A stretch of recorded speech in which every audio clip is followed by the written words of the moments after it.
News channel पर जो भी वक्ता ने कहा वो उसकी अपनी राय है। पुष्टि नेशन न्यूज और एक बाबा के पास मनुस्मृति है, देखा है ना वीडियो। दो बाबा है, एक के हाथ में संविधान है और एक के हाथ में मनुस्मृति है। तो ये सिर्फ ऐसे ही नहीं है, ये प्रतीक है, एक सिंबल है। ये तो आएंगे ये दो विचारधाराओं का एक तरह से फोटो लेके क्या करेगा देश में ये जो हालात है, तेरी गलती ना। मैं समझता हूं कि संविधान और मनुस्मृति के बीच एक तरह का धर्म युद्ध है पानी देना है और मैं इस धर्म युद्ध में संविधान के साथ खड़ा हूं, चाहे इसकी कीमत जो भी चुकानी पड़े। देखो एक एक दे दो, एक एक दोस्तों पीछे तक दे देना, एक एक भैया रखनी नहीं है, वो खाना खा रहे हैं। और देश में आजकल भावना बहुत जल्दी हाथ हो रही है। अभी एक पार्लियामेंट स्ट्रीट थाने में भी एक आदमी ने शिकायत की है कि शिवरात्रि के दिन बाबा साहब के साथ सामने उस संतरा वाला जो है शिवलिंग लगा दिया, इससे हमारी भावना आहत हो गई। मेरे पास आए थे, मैंने कहा कि इसमें दो एंगल से देखने की जरूरत है कि एक तो शिवलिंग में संतरा कलर कर दिया गया, तो जो शिव भक्त हैं उनको भी आहत होना चाहिए इस बात से। दूसरे, जहां पे शिवलिंग को रखा गया वो बाबा साहब के पांव के नीचे, तो इसमें शिव भक्तों की भी जो है भावना आहत होनी चाहिए थी और उनको भी मोर्चा संभालना चाहिए था। लेकिन आपको लगा कि बाबा साहब ने 22 प्रतिज्ञा में जो बात कही है उस हिसाब से आपकी भावना आहत हुई तो आप थाने चले गए। तो उसमें 3 एंगल से मैंने निकाले, 3 एंगल से होनी चाहिए। जो शिव के भक्त हैं उनको भी आहत होनी चाहिए कि आप पाँव के नीचे बाबा साहब जहाँ पे पाँव चढ़ा कर रखे वहां पे आपने जो है शिवलिंग लगा दी। कहाँ गया फिर वो? तो भावना आहत क्या है? तुम्हारे पांव शरण और हमारे पांव लात। तुम कहो तो ब्रह्मवाद और हम कहें तो हल्ला। दोस्तों, आज चूंकि हम महोत्सव या सम्मेलन है, बाबा साहब भी बहुत सारे अपने लोग कोट अनकोट, कौन है अपने लोग? सिर्फ एक जाति, एक समुदाय में पैदा होने वाले अपने लोग होते हैं या अपने लोग विचारधारा से बनते हैं। आज ही मैं पढ़ रहा था डॉक्टर अंबेडकर का 1940 का भाषण। वो महार, मांग और चमार कुछ एड्रेस कर रहे थे और पढ़िए 1940 का भाषण कि अपने लोग का मतलब हम लोगों ने इतना नैरो बना लिया है कि अपने लोग का मतलब हम लोग जाति से और समुदाय से समझने लगे। जो लोग हमारे जाति और समुदाय में जो पैदा हुए और मनुस्मृति के साथ खड़े हैं, क्या वे अपने लोग होंगे?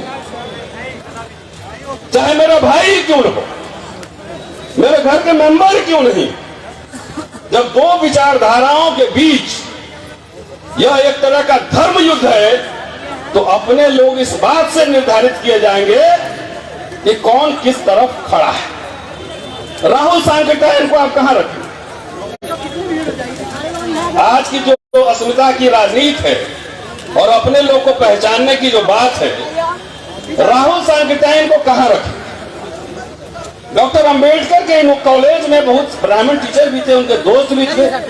इमारत फंड में जब उन्होंने पौने 2 लाख रुपए इकट्ठा किए मुंबई में एक इमारत बनवाने के लिए, तो 1 लाख तो उनके ब्राह्मण दोस्तों ने, अपर कास्ट के दोस्तों ने। तो अपने लोग को उसकी समीक्षा जरूरी है और इसलिए जरूरी है कि आजकल मैं समीक्षा कर रहा हूं कि जब अपने लोग के नाम पर हमारे लोगों को गलत इतिहास पढ़ाई जाए, गलत दिशा में भेजा जाए, सिर्फ भाषण और नारा दिया जाए, वैसे समय में हमारे जैसे आम लोगों की जिम्मेदारी है मीडिया वालों को दो खाना, अपने लोगों की समीक्षा करें और समाज को सही इतिहास, सही सूचना की जानकारी दें।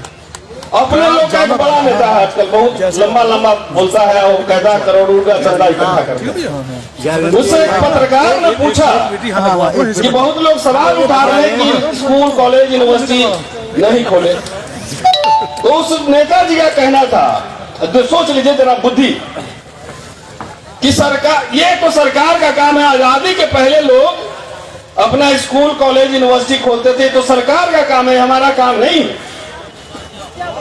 अगर बात तो सही है कि सरकार का काम है, लेकिन सरकार अगर शिक्षा से अपनी हाथ पीछे खींच ले तो इसका जवाब बताओ। क्या चाहते हो कि हमारे लोग के कोट पैंट टाई उतर जाए, जाके गांव में जो है मजदूरी करें, उनके बच्चे पढ़े, और जिससे चंदा लेते हो उनसे पूछो कि उनके बच्चे सरकारी स्कूल में पढ़ रहे हैं क्या? तो चंदा लेते हो उनके बच्चे पढ़ रहे हैं अंग्रेजी स्कूल में। अब तुम्हारी कोई जिम्मेदारी नहीं है। मैं राजस्थान में था 2-3 दिन पहले, वहां मैंने जाकर देखा, वहां अम्बेडकर संस्थान का हॉस्टल, जाकर कभी विजिट करके देखिए, मैंने वीडियो ही बनाया। एक एक चीज ट्रांसपेरेंट है। इस समाज ने ऐसा नहीं है कि समाज ने दिया नहीं है। एक पढ़ा लिखा मिडिल क्लास ने बहुत दिया, उतना दिया कि उतना में तो एक द्वीप खरीद के एक देश बना लिया रहता है। लेकिन भाषण देंगे, और आप लोग को भी ये कह रहा हूं कि आप लोग गुदगुदी वाला भाषण में ताली पीटने का आदत छोड़ दीजिए। इस देश का हुक्मरान बनना है, ताली लग रहा है, कैसे बनना है जरा बताना। यूरेशिया भेज देंगे, ब्राह्मण को विदेश भेज देंगे, विदेशी है, कैसे भेजोगे बताना जरा। पाकिस्तान से बात किए, बड़ा टफ बॉर्डर। अफगानिस्तान से बात किए, टफ बॉर्डर। ये फालतू के नारों से बचो।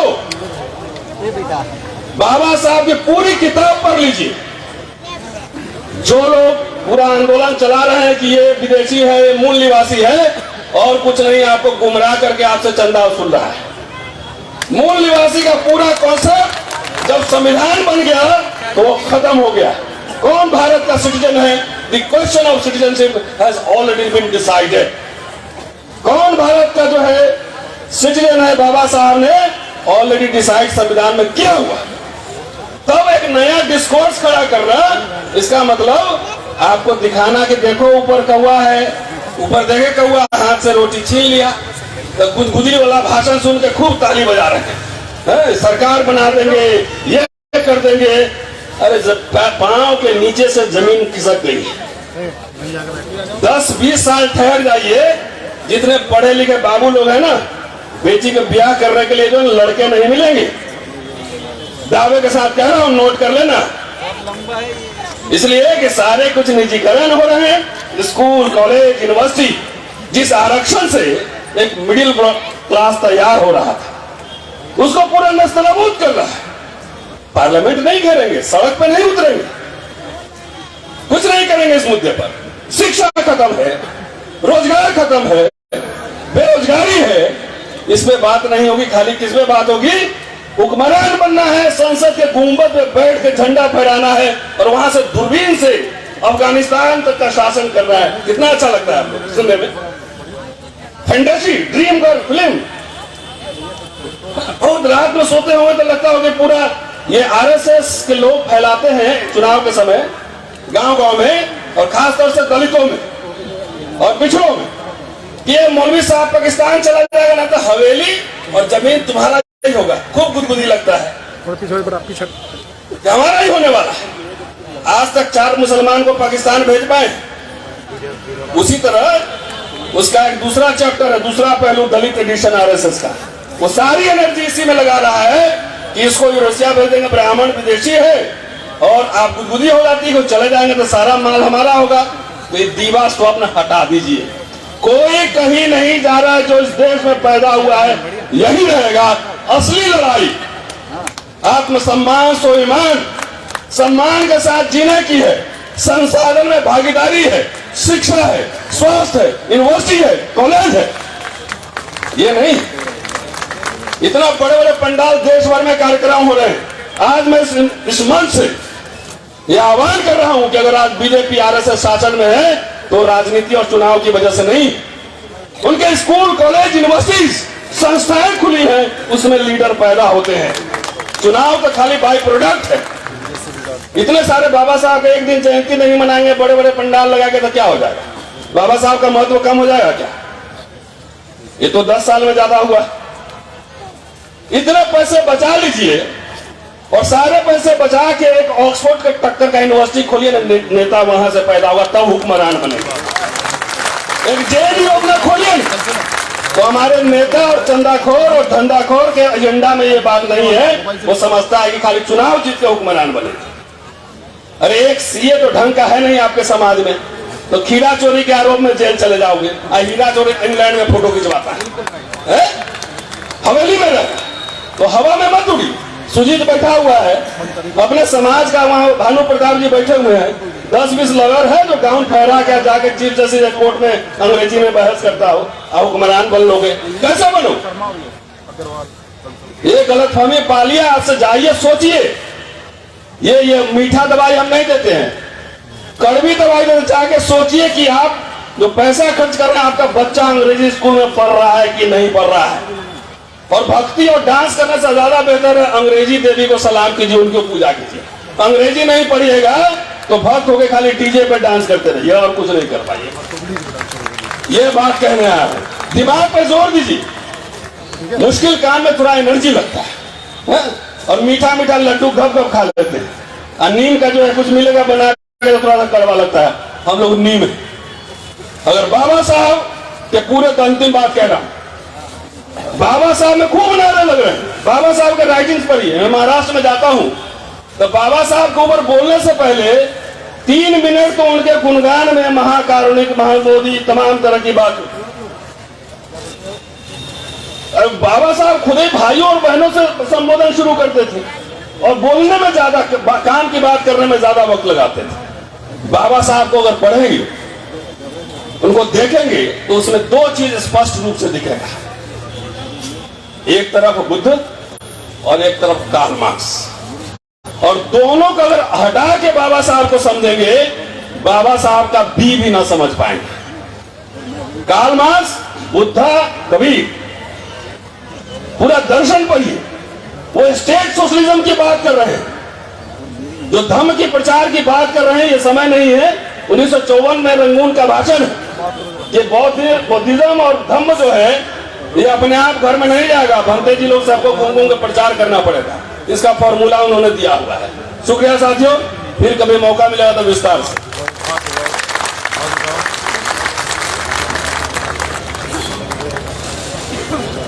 भंते जी,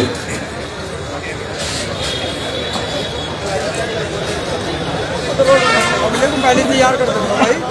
कितनी वीडियो वो कितना वो है आपकी इसमें मेमो चलिए देखो ऑडियो